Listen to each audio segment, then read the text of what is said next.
There are certain fighters in the UFC. I'm joking, guys. Hey guys, I hope you're well. In this video I'll be talking about my favorite fighters that I like to watch. All of the fighters in the UFC are amazing, but there are particular fighters that I root for when they fight. So here's the 10 favorite fighters I like to watch in the UFC. Okay, first up, number 10, we have Cris Cyborg. I always watch her fights. She's just amazing. She always brings it, no matter what. The first fight I watched of her was when she beat Gina Carano by TKO at Strikeforce. This woman is just a beast. I followed her career into Invicta FC and even into the UFC. It's a shame that she didn't have a featherweight division when she made her UFC debut, but she put on some great performances. If you guys remember, she brutalized Leslie Smith at UFC 198 and absolutely mauled Lena Landsberg at UFC Fighter 95. It is still strange, after her last fight against Holly Holm at UFC 219, she still hasn't got her own division. I know the UFC wants to make more money with these fights, like her next fight against Amanda Nunes, the super fight, but I want to see her fight fighters like Megan Anderson and all these other top featherweight fighters. So hopefully she gets a division by the end of the year, but I do like watching Cris Cyborg. She is so different to other females, the way she fights, the way she punches as well, just brutalizes all of her opponents. You see the before and after pictures of her opponents, it's just a massive difference. So my number 10 is Cris Cyborg. Okay, moving up to number 9. My number 9 is Chad Mendes. I've been a fan of Chad Mendes since his resurgence after his loss to Jose Aldo in his first title fight. You guys remember he was knocked out in the first round or second round, I believe. I think it was first round. Then he started training with Dwayne Ludwig, and the improvements he made in his striking game was crazy. He was just smashing fighters on the feet. He was mainly known for his wrestling skills, but he developed into a complete mixed martial artist, and he was just smashing fighters on the feet. Like that body shot he done to Cody McKenzie, that was sick. I know his last two fights to Conor McGregor and Frankie Edgar suffered knockout losses, but I can't wait until he comes back this year. He's definitely going to spice things up in the featherweight division. Yeah, Chad Mendes is my number 9. Okay, my number 8 is Francis Ngannou. I saw this guy make his UFC debut against Lewis and Heek, but he knocked him out with a vicious uppercut, flattening him. When I saw this guy, I thought, mate, this guy is just big, and he had those braids as well. He just looked like a different fighter to all the other heavyweights. Yeah, I've been following this guy since that fight, and it's crazy to think that this guy's only been training for 4 years. I know he lost his last fight to Stipe Miocic at UFC 220. You have to remember, guys, this guy's only 31 or 33, I believe. He's really young, and he's got so much time to develop as a complete mixed martial artist. I'm sure he'll be back. If you give him time, he'll be back. I think he's 1 or 2 more wins away from another title shot. But yeah, my number 8 is Francis Ngannou. Okay, we have number 7 is Thiago Santos. I've been a big fan of this guy. This guy is just vicious. His main skill set is his Muay Thai stand-up skills. The way he throws his kicks and his punches is just full force. With each punch, he's put together a highlight reel of finishes of spinning kicks, head kicks, and just vicious beatdowns. First time I saw him was when he faced Uriah Hall at UFC 175, I believe. He looked okay, but during that time, he's just changed himself and he's just looked unstoppable. I think just today it was announced that he's facing David Branch, but that will be a good fight. I believe he should have had top 10 competition a long time ago, because the way he's been finishing guys is just crazy. But yeah, my number 7 is Thiago Santos. My number 6 is Dustin Poirier. I've been a big fan of Dustin Poirier for a very long time.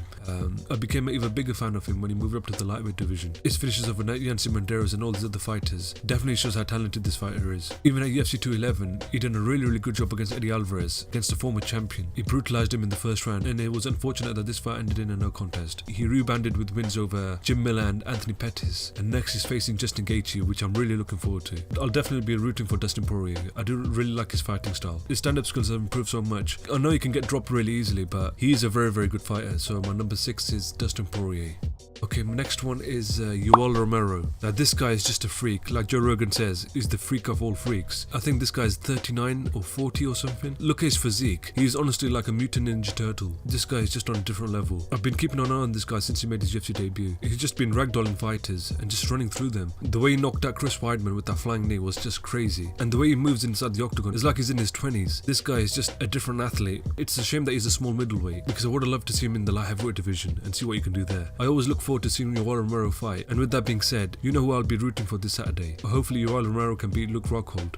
And next up is Conor McGregor. It has to be. A lot of you guys have criticised me for always putting this guy in my videos, but he has taken the sport to a different level. I first saw him on Aaron Hawani's show, where he said he would force the UFC to come back to Ireland. I saw his fights in Cage Warriors and it looked impressive. It's a shame that he doesn't defend his titles, but he's a very talented fighter. My favourite moment was when he knocked out Jose Aldo in 13 seconds. Me and my brothers were up all night just to watch this fight, and it just ended in 13 seconds. Just crazy. Never ever seen anything like that in my life. Just a crazy moment. Even when he won the 2 titles at UFC 205, that was a big moment as well. Me and my brothers do like watching Conor McGregor. I mean, who doesn't? This guy hypes up all of his fights and does deliver a good show.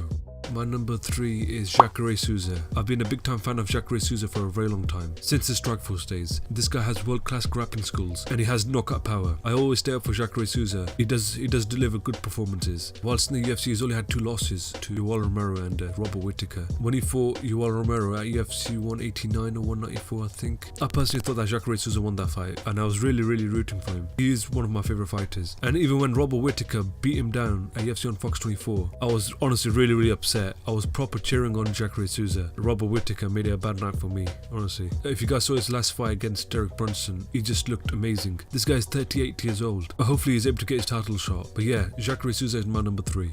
Number 2 is Khabib Nurmagomedov. I mean, this guy, he would have been champion a long time ago if it wasn't for his injuries and his poor eating habits. Khabib Nurmagomedov was out of action for almost 2 years. He's so talented. This guy can just hold you down and just put a beating on you. You guys saw his last fight against Edson Barboza at UFC 219. He just beat the crap out of him. I really felt bad for Edson Barboza. This guy just pinned him against the cage and just repeatedly just battered him. I really hope that he makes it to his next fight with Tony Ferguson. That's the fight I think everyone wants to see. Hopefully both fighters can make it to that. I want to see if he can do that to Tony Ferguson. If Kevin Lee can take him down and full mount him, imagine what Khabib Nurmagomedov is going to do. But I really do like Khabib Nurmagomedov's fighting style, especially when he beat down Michael Johnson at UFC 205, where he tied him up on the ground and was just smashing him. I am a huge fan of this guy, even my brothers are. So yeah, my number 2 is Khabib Nurmagomedov. My number 1 is Jon Jones. It has to be Jon Jones for me. I really look forward to seeing all of his fights, and he has let so many people down. And with his incidences outside of the octagon, even when inside the octagon. I was so happy when he came back at UFC 214 against Daniel Cormier, and when he won, me and my brothers were proper cheering. At 4 o'clock in the morning, we were just shouting our heads off. It was so funny. But when he tested positive, oh my god, honestly, it was just so upsetting. I thought, what are you doing with yourself? You know, you're such a talented fighter, even arguably one of the best fighters ever, and you just, you know, why? Come on. His hearing is, I think, this month, in a couple of weeks.